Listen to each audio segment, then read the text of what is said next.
Hey guys, I'm so excited to share my top 4 tips for cooking oil-free. This is really easy, simple, and important information for your health.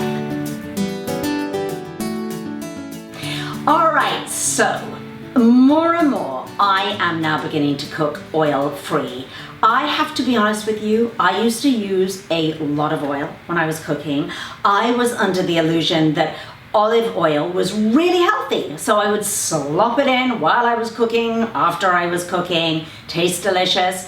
Yeah, there's some antioxidant in there, a few polyphenols, but I bet you didn't know this, okay? 1 tablespoon of any plant oil, this is just plant oils, 1 tablespoon contains 120 calories. It is pure fat. And most of that fat has absolutely 0 nutritional value. So we have to start thinking about oils like that. If you want to enjoy the polyphenols from an olive, eat an olive rather than the olive oil. So stick around because I'm going to go through this super quickly. My 4 top tips that have completely transformed actually the way that I am now cooking, and I'm very excited about it. So here we go. Tip number 1 is the broth saute. So some people talk about water saute. You can do it with water, but I prefer to use a broth because it gives a little bit more taste to it. So this is what you would use in place of oil for sauteing anything that is the sort of base for almost every recipe, every chili, soup, stir fry, whenever you are frying onions and garlic, or onions, garlic, celery, and mirepoix, you normally use the standard recipe, heat the oil in the pan. Okay, and I know that a lot of you are going to say to me, but Sophie, what about this oil or that oil, or is this oil healthy, or what about coconut oil or smoke point or blah blah blah. But I'm just here to say we're going oil free, period. Okay, because there is no oil that is really that healthy. So what you're going to do, really easy, is put in about half a cup of, I use low sodium organic veggie broth. You can use a I never say that word right, a bouillon cube, okay, one of the little stock cubes. You get a lot more bang for your buck using that, but I like to make sure that what I'm using is low sodium. So about half a cup or quarter of a cup in the bottom of a pan, heat it up until it's simmering and bubbling, and then you're gonna add your onions and your garlic and your celery or whatever, leeks, whatever you're doing, on a low-ish heat, turn the heat down low and just keep on stirring, and it will begin to caramelize. And obviously the longer you saute it for, the more it's going to caramelize. That is tip number 1. Okay, so tip number 2 is kitchen equipment. So it makes a massive difference to have the right kind of kitchen equipment. For me it does anyway. So there's 3 things I want to show you. Number 1, and the least expensive, is parchment paper. So unbleached parchment paper is my best friend because I can line baking dishes, baking sheets with it, baking pans with it. Nothing sticks, I don't need to grease, I don't need to add extra oil to the recipe. That is my BFF. Number 2, cookware. Now, one of my very favorite cookware brands is called 360 Cookware, and I've actually been using 360 Cookware for, I want to say 8 years now. I first met these guys, I was introduced to this cookware line when I was at the International Home and Housewares show in Chicago, I think back in 2009. And I was blown away by this cooking demo that I saw with a friend of mine who's actually a chef called Akasha. And she has an amazing restaurant in LA. And they've been kind enough to send me a few pieces, brand new shiny pieces, because I said that I wanted to show them to you guys, to my community.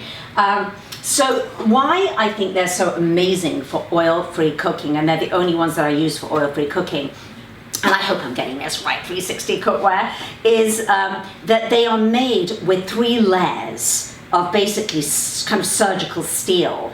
And the 3 layers make your food heat up whatever you're cooking super duper quickly. And the other thing that is pretty genius is that every single vegetable I ever cook or steam, I do in this cookware, because it has this special lock on it. It's called vapor technology, they call it. So for instance, I'll pop in a piece of broccoli, a head of broccoli or cauliflower in this pan with 1 tablespoon of water. No oil, not tons of water where all the nutrients could get lost in it. 1 tablespoon. I put it on a medium heat until it starts steaming. When it starts steaming, you can twizzle around the lid and it kind of won't come up, it forms a log. And then in 2 minutes, I have perfectly tender broccoli, sweet corn, cauliflower, whatever. So that is one thing. But also, because of the 3 layers of steel, it makes for a really sturdy pan with a very thick base. And when you're water sauteing or you're not using oil, the most important thing is you don't want things to stick and burn, right?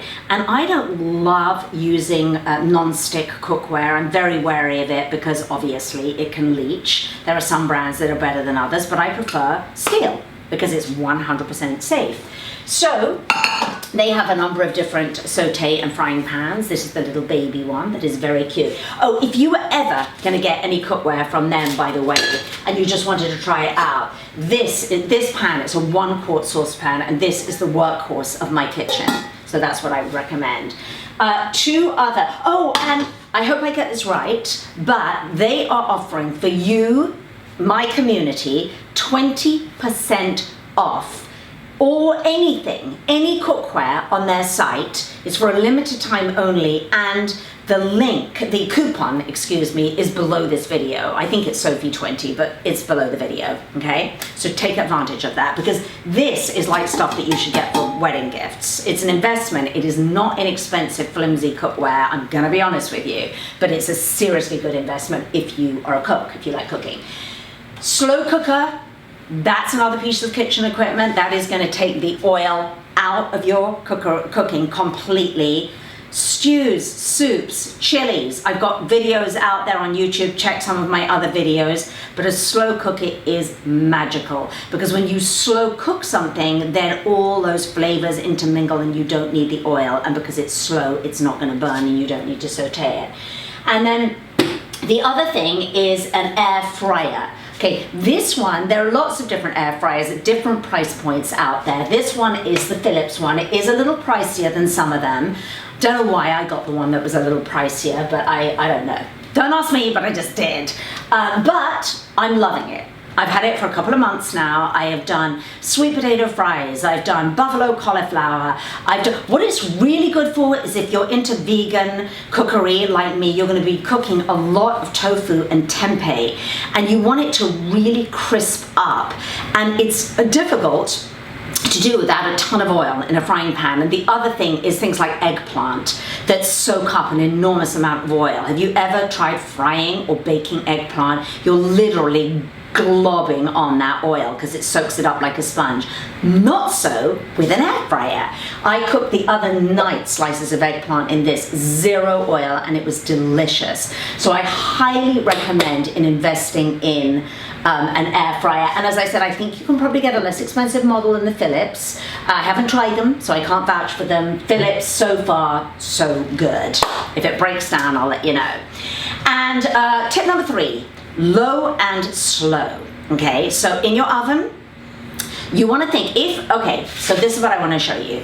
I roasted some red bell peppers because I use them in a lot of my recipes. Normally I would, if I used oil, it would be 400 degrees and probably about 20-30 minutes and it would be done with a lot of oil. This, I turn my oven down to 300 degrees Fahrenheit and I roasted them for an hour.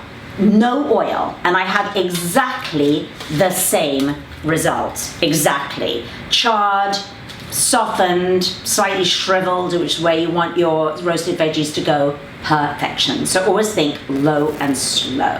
Okay? And my final tip is with things like baking. All right, you want to think of substituting the fat the oil in your muffins, your breads, your loaves, whatever you're doing, with banana is magical. You could use applesauce too, but I love banana because it imparts a sweetness, but it imparts moisture, as does applesauce, and texture that you would normally get from your oil or your fat. Great in pancakes too. So my friends, those are my 4 cooking oil-free tips. I am very, very excited about this new oil-free phase of my life. I will still use a little bit of oil every now and again, because who doesn't love a really pungent, fruity, even slightly bitter olive oil to dip a little bit of bread in. I'm telling you, I'm still going to have those little treats every now and again. But what I love to do is do an 80-20. So if I can do 80% oil-free in the home for my husband, my daughter, myself, we're going to be healthier. And then when we go out to fancy restaurants, we can enjoy those little balsamic, olive oil dipping, tasting yumminess.